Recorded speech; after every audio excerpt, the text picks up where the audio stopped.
Muito bem, senhores. Vamos agora para mais um módulo de aula, né?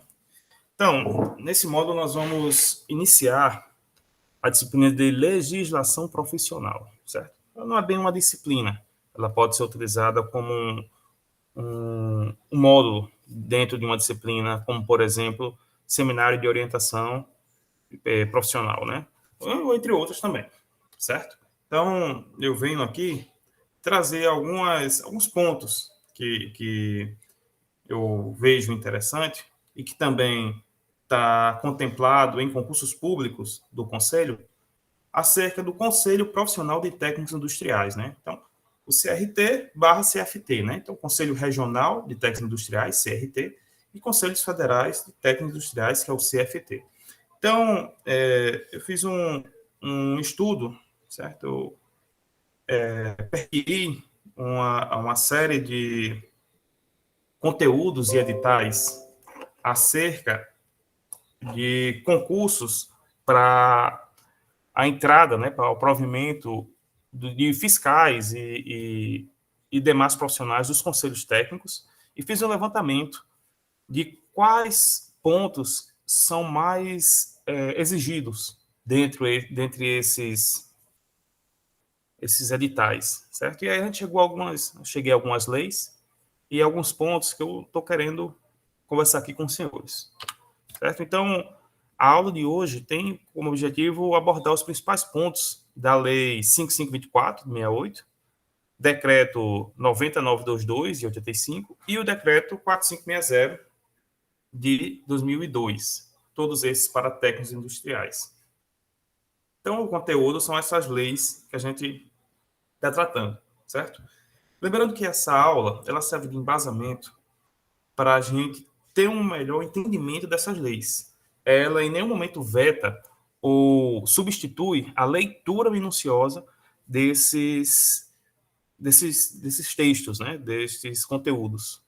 Legal? Então, a metodologia que eu escolhi e que eu achei assim mais pedagógica para a gente poder lidar com essas leis e decretos, né? Sair um pouco da leitura, como é que posso dizer, da leitura seca da legislação e fazer um bate-bola de perguntas e respostas, certo? Então, eu fiz algumas perguntas aqui e eu próprio respondi com embasamentos nas leis, certo? Então, vamos lá. Então, a primeira pergunta: quais os campos de realização da atividade profissional do técnico industrial de nível médio, né? Então, pergunta crucial: onde é que o técnico industrial pode trabalhar? Quais são os campos de trabalho deles, né? Então, vamos lá. Então, segundo o artigo 2 da Lei 5524 e o artigo 2 do Decreto 9922, a atividade profissional do técnico industrial de nível médio efetiva-se no seguinte campo de realizações. Primeiro, conduzir a execução técnica dos trabalhos de sua especialidade, certo? Segundo, prestar assistência técnica no estudo e desenvolvimento de projetos e pesquisas tecnológicas. Terceiro, orientar e coordenar a execução dos serviços de manutenção de equipamentos e instalações. Quarto, dar assistência técnica na compra, venda e utilização de produtos e equipamentos especializados. E quinto, responsabilizar-se pela elaboração e execução de projetos compatíveis com a respectiva formação profissional. Muito importante esse ponto, certo? Por quê? Porque esse ponto pode ser um ponto muito, como é que eu posso dizer, de muito combate entre o CRT ou o CFT e o CREA com FEA, certo? Por quê? Porque ele pode, em algum momento, entrelaçar as competências do técnico e do tecnólogo e do engenheiro. Então, é muito importante que esse tópico 5 seja minuciosamente estudado e, outra coisa, prudentemente utilizado. Pergunta 2. Quem pode exercer a profissão de técnico industrial? Certo? Então, muitos falam assim, professor, eu sou engenheiro, eu posso ser técnico industrial? Mas quem tem mais não pode menos, não? Então, vamos ver o que é que fala ali. Então, o exercício da profissão de técnico industrial de nível médio é privativo de quem? Haja concluído um dos cursos de segundo ciclo do ensino técnico industrial, tenha sido diplomado por escola oficial autorizada ou reconhecida, de nível médio, regularmente constituída na Lei 4024/61. Após curso regular e válido para o exercício da profissão, tenha sido diplomado por escola ou instituto técnico industrial estrangeiro e revalidado seu diploma no Brasil, de acordo com a legislação vigente. E o terceiro, sem os cursos e a formação atrás referidos, conte, na data de promulgação, 5 anos de atividade integrada no corpo técnico industrial de nível médio e tenha habilitação reconhecida por órgão competente, né? Então, esse ponto aqui também é dito, tem uma certa polêmica, né? Por quê? Porque ele fala, né? Sem os cursos e a formação atrás referidos. Então, sem esses cursos. Porém, certo? 5 anos de atividade integrada no campo técnico industrial do nível médio, que tem habilitação reconhecida por órgão competente. Então, ele dá aí uma certa atribuição. Acredito que esse decreto, o 9922, ele estipulou a data, certo? Que até onde pode fazer isso. Porque eu acredito que hoje já não possa fazer mais isso, tá? Então, é necessário verificar lá na 90922. Então, muito polêmico esse ponto também. Por quê? Porque você não pode ser técnico, mas se você trabalhar na área, você pode garantir, certo? No entanto, a necessidade, eu peguei esse tópico na Lei 5524, deixa eu ver se tem alguma coisa aqui, não tem, mas há uma certa data, se eu não me engano, que foi esse novo decreto, certo? Que foi colocado para dar melhor esclarecimento e atualização na 5524. Então, vê lá, certo? Então, isso responde à pergunta que foi levantada aqui, né? Então, eu, sendo engenheiro, posso trabalhar como técnico? Não, senhor. Segundo a 5524 e a 90922, você não pode.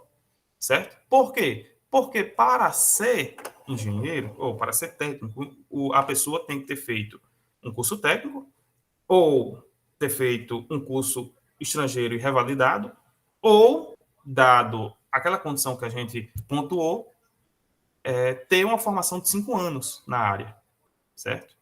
O qual, acredito que pela 90922, existe uma atualização nisso aqui. Tá? Então, vê bem esse ponto e fica para vocês examinarem, certo? Isso no decreto. Tá legal? E quais as atribuições do técnico industrial de segundo grau? Pronto, essa pergunta é importantíssima, certo? Porque agora que houve uma cisão dos técnicos industriais, que antes era do sistema CREA-CONFEA, e agora montou o seu próprio conselho, existe essa cisão e existe um latente combate, certo? Vou dizer assim, entre essas situações, por não estar ainda muito bem claro o que é quem e quem é de quem, certo? Então, ainda existe, por parte de muitos profissionais ainda, essa dúvida, né? Do que fazer, do que não fazer, certo? E isso, claro, vai havendo um embate entre os conselhos, né? Então, está todo mundo ainda aprendendo, certo? Ainda é um conselho muito novo, se não me engano, é de 2018, certo? Então, é tudo muito recente. Naturalmente, como qualquer coisa recente, existem as dúvidas e os embates, que são coisas normais, coisas do cotidiano, da nossa legislação, certo? Então, o artigo 4 da 9922, ele fala que as atribuições dos técnicos industriais de segundo grau, em suas diversas modalidades, para efeito do exercício profissional e de sua fiscalização, respeitados os limites de sua formação, importante isso, respeitados os limites de sua formação, certo? Isso é muito importante, porque é o seguinte, não vão pegar projetos, não vão pegar certos exercícios profissionais que não estejam condizentes com o que os senhores estudaram, certo? Que não esteja condizente com o que os senhores foram preparados. É muito perigoso esse tipo de ação, certo? Que pode ser que futuramente, se acontecer algo, os senhores podem ser enquadrados dentro da lei civil ou da lei penal, certo? E isso não é brincadeira. Isso não é brincadeira, certo? Por isso é importante a prudência. Por isso é importante que sejamos racionais nas nossas atividades, certo? Por mais que, às vezes, devido à condição de falta de emprego, né, que a gente vive atualmente, a gente queira desenvolver atividades para garantir o sustento da família ou algo do tipo, né? Mas bastante prudência. Então, vamos lá. Executar e conduzir a execução técnica de trabalhos profissionais, bem como orientar e coordenar equipes de execução de instalação, montagem, operação, reparos ou manutenção. 2. Prestar assistência técnica e assessoria no estudo de viabilidade e desenvolvimento de projetos e pesquisas tecnológicas ou nos trabalhos de vistoria, perícia, avaliação, acompanhamento e consultoria, exercendo, dentre outras, as seguintes atividades: coleta de dados de natureza técnica, desenho de detalhes e da representação gráfica de cálculos, elaboração de orçamento de materiais e equipamentos, instalação e mão de obra, e detalhamento de programação do trabalho, observando as normas técnicas e de segurança. Professor, o técnico pode elaborar perícia? Então, importante essa questão. Pode elaborar perícia junto ao órgão responsável pelos peritos, por exemplo? O artigo 4 responde, certo? Ele fala que, para efeitos do exercício profissional e de sua fiscalização, respeitados os limites de sua formação, certo? Então, é importante ter prudência na hora de fazer perícia, porque a perícia ela é um documento muito importante no ponto de vista jurídico, certo?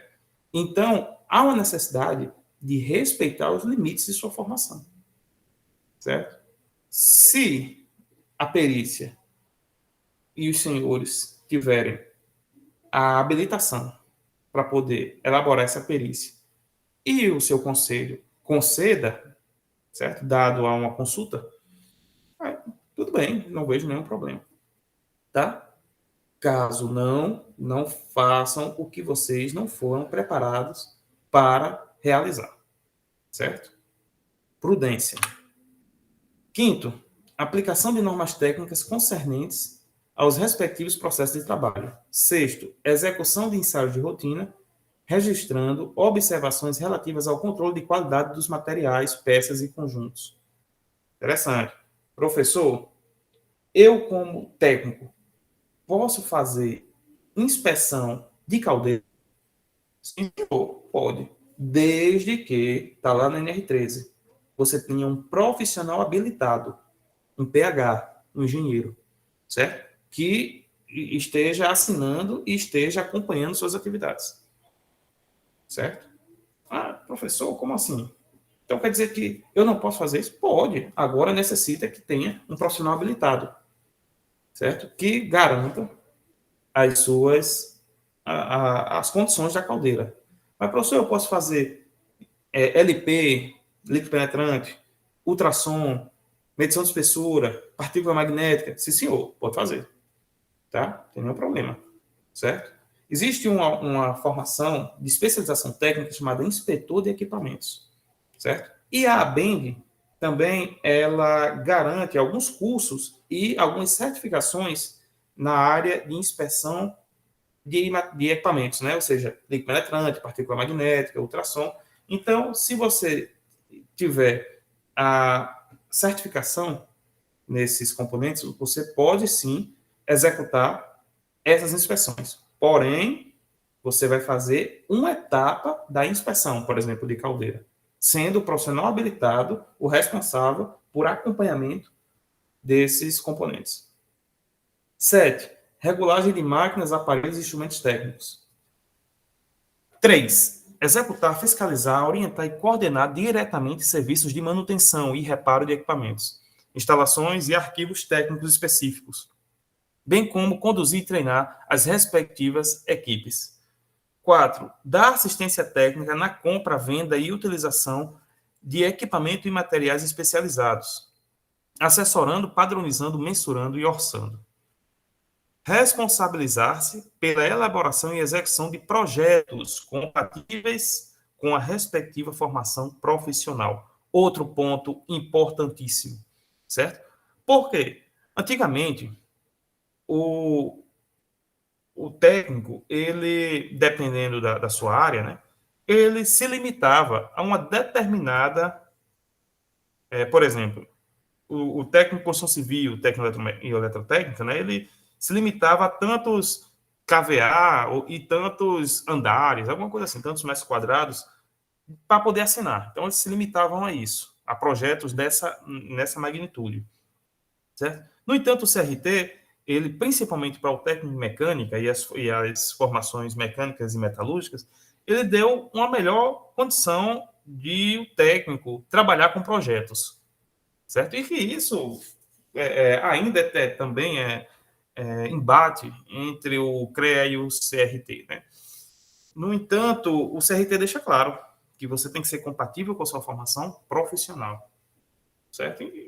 Mas, professor, como é que o CRT avalia isso, né? Então, se você quer fazer um projeto, eu sugiro, aconselho, determinado projeto, o senhor pedir um aconselhamento junto ao seu conselho regional, certo? Para que ele, a partir da avaliação das suas emendas, outrora estudadas, né, no seu curso, veja a viabilidade ou não do senhor estar fazendo esse trabalho, certo? Então, como aconselhamento, eu sugiro uma consulta junto ao seu conselho, tá bom?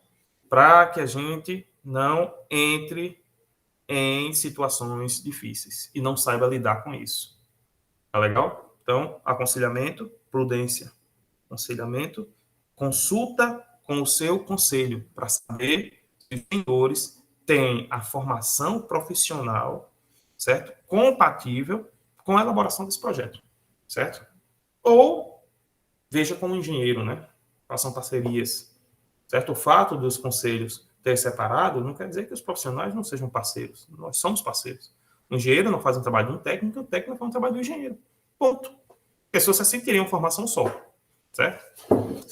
Ministrar disciplinas técnicas de sua especialidade constantes no currículo do ensino de primeiro e segundo grau, desde que possua formação específica, incluindo a pedagógica, para o exercício do magistério nesses dois níveis de ensino.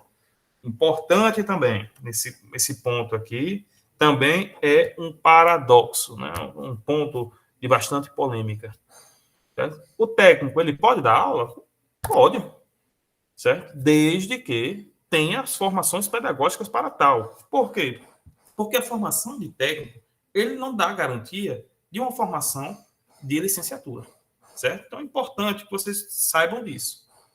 Certo? O fato de você ser técnico não quer dizer que você possa ensinar. Por quê? Porque para ensinar tem outros pontos que é importante para que a gente ensine alguém, né? Alguns pontos pedagógicos, metodológicos, certo? De oratória. Então, é uma outra formação, certo? O fato de você ser engenheiro ou técnico, nesse caso, né? Não quer dizer que você tenha essa habilitação para ser professor. Muito embora os concursos públicos só estão exigindo no momento, né? Bacharel ou algo do tipo. Porém, eu vejo esse ponto aqui como um ponto de uma futura mudança nos cursos, certo? Por isso que, muitas vezes, e principalmente a universidade, né, já pede doutores. Por quê? Porque os doutores, eles já pagaram dentro das suas pós-graduações, mestrado e doutorado, algumas disciplinas de formação pedagógica, né? Certo? Então, vamos em frente. Quando o estudante do curso técnico de segundo grau recebe o diploma, o mesmo já pode exercer a atividade profissional que lhe compete? Olha só, muito importante. Professor, eu me formei. Eu já sou técnico? Não, senhor. Os profissionais de que trata esse decreto só poderão exercer a profissão após o registro nos respectivos conselhos profissionais da jurisdição de exercício de sua atividade. Ah, professor, então quer dizer que eu não sou técnico? Não, não, você é formado em técnica mecânica. Você só é técnico quando você tiver o registro. Ok? Por exemplo, eu sou professor, mas eu sou engenheiro, certo? Então, eu sou engenheiro? Não, eu sou bacharel em engenharia, certo? Então, o que acontece? Por que, professor, o senhor não é engenheiro? Não, porque eu não pago o CREA, não, tá entendendo? Mas no dia que eu pagar o CREA, aí eu posso trabalhar como engenheiro, certo? Ah, mas o IF, o fato de você ser professor federal não lhe dá a condição de ser engenheiro? Tá, sim, senhor, certo? Mas aí não entra o caso, né? Por quê? Porque a gente pode estar desenvolvendo trabalho de engenharia junto à consultoria via fundações, né? Via projetos de extensão, certo? Mas pode ser exigido o CREA. Então, é importante que você tenha o seu conselho, certo? E o CRT, professor? O senhor pode estar no CRT? Posso também. Por quê? Porque também tenho formação técnica, certo? Mas isso não me diz que eu sou técnico, né? Eu sou profissional formado em técnica e mecânica, certo? Por quê? Porque eu não tenho o conselho do CRT, né? A profissão não exige, certo? Hoje. Então, eu prefiro me isentar do pagamento anual, né? Da anuidade do CREA ou CRT. Vamos em frente. Aos profissionais registrados em Conselho de Fiscalização do Exercício Profissional, será expedida a carteira profissional de técnico. Então, a partir do momento que você se registrou, você vai ter que ter a sua carteira, que vai ser um documento que vai lhe amparar na sua formação profissional. No caso, na sua atuação profissional, né? Conforme modelo aprovado pelo respectivo órgão, o qual substituirá o diploma, valendo como documento de identidade, né, e terá fé pública. Então, documento muito importante. A carteira profissional de técnico conterá obrigatoriamente o número do registro e a habilitação profissional do seu portador. Nenhum profissional poderá desempenhar atividade além daquelas que lhe competem pelas características do seu currículo escolar, considerados, em cada caso, os conteúdos das disciplinas que contribuem para a sua formação profissional. Olha esse artigo. Importantíssimo, certo? Professor, eu sou técnico em construção civil. Sou técnico em mecânica, pronto. Mas eu paguei matérias de refrigeração por fora, certo? Em escola habilitada, tal, tudo isso. Por exemplo, professor, eu sou técnico em mecânica do IF, mas eu paguei disciplinas no Senai de refrigeração. Eu posso também ser técnico de refrigeração? Olha só, certo? Segundo esse artigo 10, sim, senhor. Os conteúdos das disciplinas que contribuem para a sua formação profissional. Então, o CREA, ele não sei se está vigente, mas ele tem uma lista 1010 do Confere CREA, o qual lhe habilitava a sua profissão a partir das matérias que você pagou, certo? Então, esse artigo 10, ao meu ver, ele se assemelha muito com esse fato. Por quê? Porque você pode ser um técnico em mecânica e se você pagou matérias e conteúdos das disciplinas de refrigeração, né? Então está aqui, está dizendo, ó, nenhum profissional poderá desempenhar atividades além daquelas que lhe competem pelas características do seu currículo escolar. Então, se lhe compete, você pode ser técnico em refrigeração. Então, esse é um ponto aqui a ser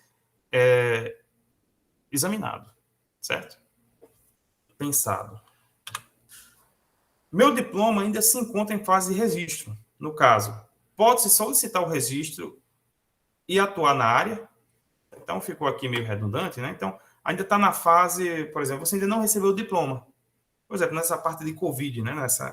Nesse momento da Covid.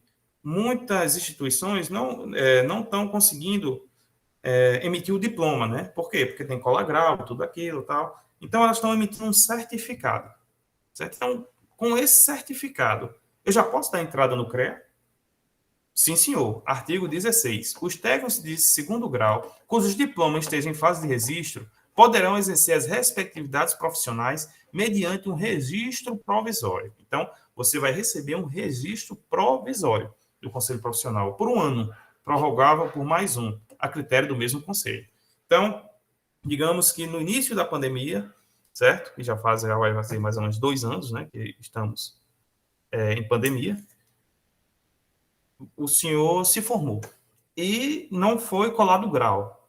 No entanto, foi dado um certificado e o senhor necessita trabalhar, certo? Você conseguiu um emprego e tudo e tal, e estão pedindo o seu certificado no conselho, né? Seu registro no conselho.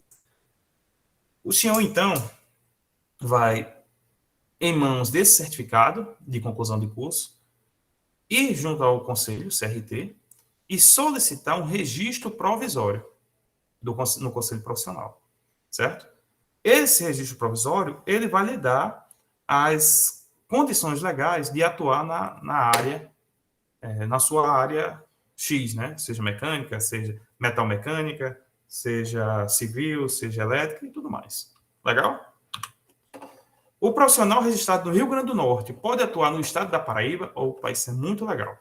Por quê? Porque certos profissionais, né, vai para a área do empreendedorismo, das consultorias e tudo isso.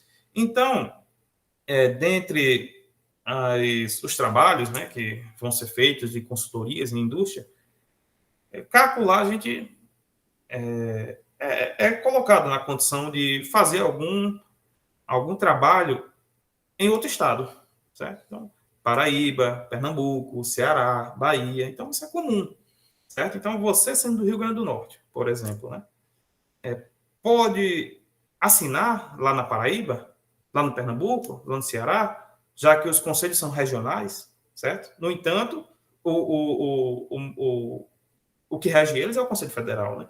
Então, vamos ver aqui no artigo 17. Então, o profissional firma ou organização registrada em qualquer conselho profissional, quando exercerem atividades em outra região diferente daquela em que se encontram registrados, obrigam-se ao visto no registro na nova região. Então, você faz o quê? Você solicita um registro junto à região do outro estado para poder fazer aquela atividade, certo?